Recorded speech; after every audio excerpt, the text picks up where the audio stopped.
Hello again, everybody. Joe from Flysimware Simulation Software here with Chapter 3, Video 3, whatever you want to call it, of our video manual initial pilot training series here. And we've talked about the aircraft in general during our hour and 10-minute long intro, which I'm really happy a lot of you have watched the whole thing. I'm glad to hear a lot of positive feedback.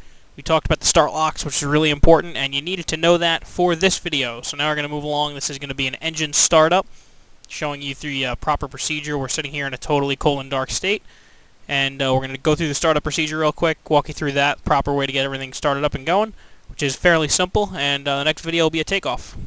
And then we'll obviously progress. I'll walk you through a climb. Cruise we won't talk about really too much. That's pretty straightforward, and then we'll do an approach to landing and shutdown. Okay, so with that said, let's move along here. Like I said, airplane's in a totally cold and dark state. First thing we're going to do is get the ship's power, as we call it, or the battery switch turned on. Okay, so the battery is turned on. Next thing we're going to do is make sure that our condition levers are in the start and taxi range, which they are, and we're going to go ahead and make sure that our power levers are down in that ground idle regime where we like them. Next thing we're going to do is reset both generators, so we're going to momentarily click those guys back down to reset. We'll throw the recognition light on since we don't have a beacon in this airplane. That's the next best thing. One thing you can do at this point is go ahead and just cycle the fuel cross burn selector to both sides and then back to off. And just make sure you get good valve movement there and you get that in-transit light. That's good.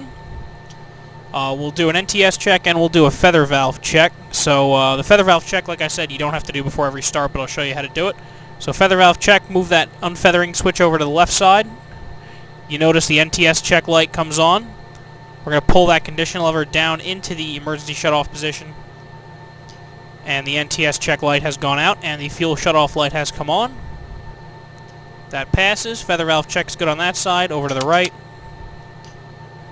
Nts lights out, fuel shutoff lights on. Reversed. Good. Feather valve check passes on both sides. So, for the Nts check, I explained this to you in the last video, but basically the way that we do this is we hold that unfeathering switch over to the left engine. We're starting the left engine first because it's closer to the battery. It's the procedure in almost all twin Cessnas. So we'll do that. We hold it over to the left side, and that Nts check light comes on. As soon as we engage the starter, that light should go out, and it should come back on above 20%. If it comes back on before 20% or it doesn't come back on at all, the Nts check failed, and you can't fly the airplane until we get that situation resolved. But the beautiful thing about Flight Sim is the Nts check always passes. So we'll go ahead and set the parking brake. And we'll go ahead and unfeathering switch to the left. That's good. Nts check light. And we'll go ahead and hit the start button. Just got to click it one time. Totally automated start procedure, just like the real airplane. And we'll make sure that light goes out. Comes back on above 20%. As soon as we press the button, we're looking for good prop rotation on the left engine. We should get rotation immediately. As soon as we click the button. And then we're watching fuel flow and EGT, as well as acceleration. The engine should accelerate at no less than 1% per second.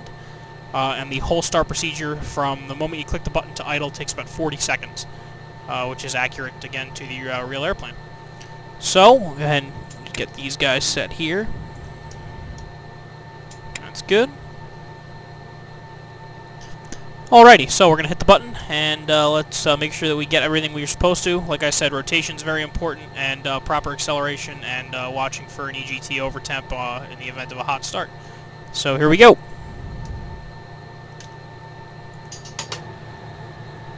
Rotation.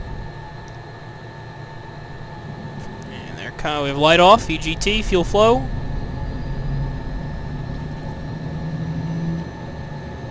And also a lot of the sounds that you're hearing now, especially some of the startup sounds, are new to Revision 1.2, so you may not have them yet if you've already purchased the aircraft.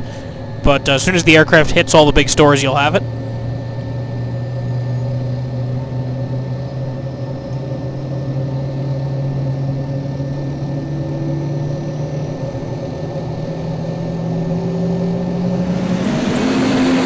Okay, it's a good start on the left side. Left side's good, we'll throw that generator on. And we're good to go ahead and start up the right side. Right NTS, right start, rotation on the right side, acceleration, there's the light off, fuel flow, accelerating 1% per second. NTS check light has come back on.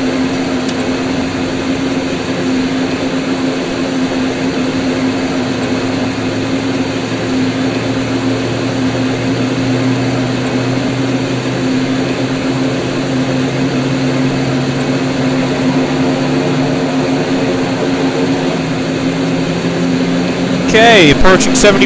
70%, that's a good start on the right side. Right generator can come on. Now we can go ahead and turn our fuel boosts up to the main. That's good. Gyro inverter and avionics. After start checklist, the flaps go to the takeoff position. Bleed air switch goes to ground. And you set the trim for takeoff. And now you're essentially all running and you're ready to taxi. And you should only have, at this point, 2 beta lights and a bleed air ground light on the annunciator panel. That's good. Now, both of our engines are on the start locks like we talked about, so we have to remove them into reverse. And now that we've done that, we have full range to move the throttles. And we're off the start locks and ready to taxi. Next video, we'll do a takeoff. I'll show you the proper procedure for that, and we'll talk to you again soon. Joe from Flysimware, and fly safe, everybody.